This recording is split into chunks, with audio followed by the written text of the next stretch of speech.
Good Tuesday morning, everybody. I'm Jared Klein here with your morning rush from the NBC29 Digital Desk. Let's start things off by looking at the top stories over on NBC29.com that you guys are clicking on.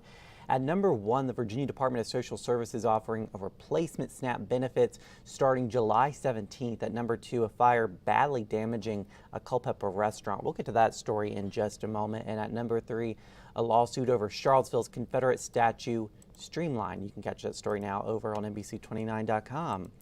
But first this morning, Charlottesville City Hall will remain closed today due to a destructive water main break.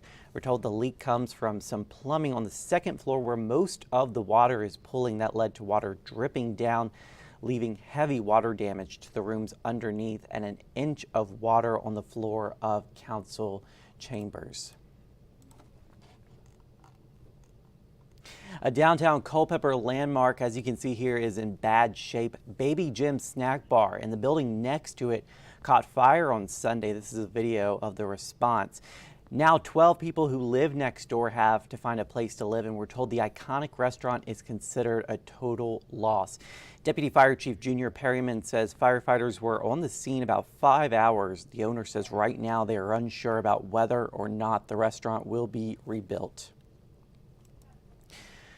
Well, it's almost time for back to school. I know we're still in July. It's hard to believe, but it'll be here before you know it. And Charlottesville City Schools backpack drive kicked off yesterday, and it runs through August 2nd.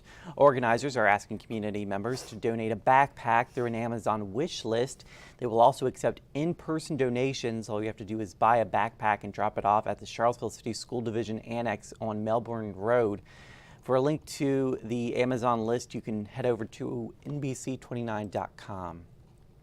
And this week is also Charlottesville Restaurant Week. It's a biannual event that features 3-course meals, specialty menus, and fixed prices. It also gives restaurants a chance to test out some new dishes. Restaurant Week is not just about eating good or trying a new place either. It's also about feeding others. $1 from each Restaurant Week meal served is donated to the Blue Ridge Area Food Bank. So a double benefit there. Yeah, it's always a great event. Fun to go try out new restaurants Oh, too yeah. that you haven't tried. Yeah, I'll definitely try it out at some point this weekend. Yeah. Place I've never been before. It helps the community. Okay, so this story is really kind of what movies are made of, I feel like. So this man, Tim Shattuck, 51, and his dog Bella, they departed La Paz, Mexico, which is near the Baja Peninsula. And they have been adrift at sea. They've survived 3 months at sea. What happened was a storm struck about a month into their journey. They were heading to the French Polynesian Islands, and the storm wiped out their electronics. So basically dead in the water, his catamaran, and they survived for months drinking rainwater and eating raw fish. I mean, and he was fortunately found by a fishing trawler, a Mexican tuna trawler, over the weekend. Wow, that is something right out of a movie, a plot line. But yeah, they had to drink the rainwater because obviously you can't drink the seawater. No, so. And so you hope for it to rain, and then you need fortunately, he did have some fishing equipment, so he was able to fish. And a lot of survivalists say that it was really great that he did have his dog just for company and a sense of purpose, and so I mean certainly a happy ending there. Exactly. For them. But can you imagine being just floating in the middle of the ocean for months? I can't even imagine. No. But he had the will to survive that long. Yeah, absolutely. Okay, so this is a couple in Texas, and they had 2 embryos. They were in this IVF journey, and one was a female, one was a male embryo.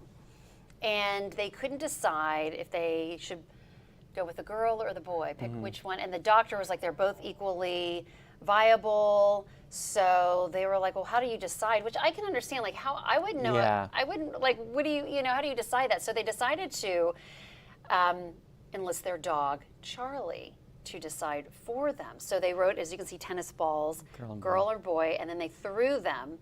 And they said that their dog went back and forth between and then finally picked one.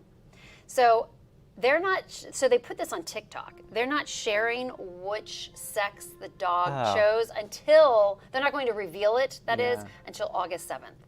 So stay tuned. Oh, on August 7th, 7th, they'll right. reveal it. Okay. Right, this August 7th. I was about to say, you can't wait until you have the baby now to reveal Yeah, it. right. If you're There's going to go through all this trouble right. of like showing, look at what we did, And then enticing all of us. yeah, now we want to know. But I Okay, think that's kind of a interesting. clever thing to do, because it really would be hard to decide.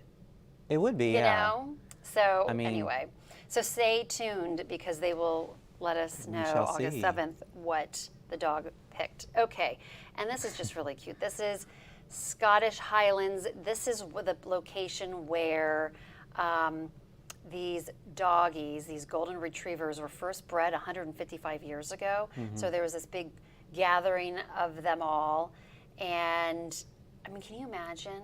I love golden retrievers. That'd be heaven Can for you me to imagine? be. I know, right? I'd be running around wanting to play with them all, look at all their owners. Yeah. I mean, how adorable is that? Aw, so cute. Yeah. I like how all three of our stories this morning involved a dog in some Oh, shape or yeah, you're form. right.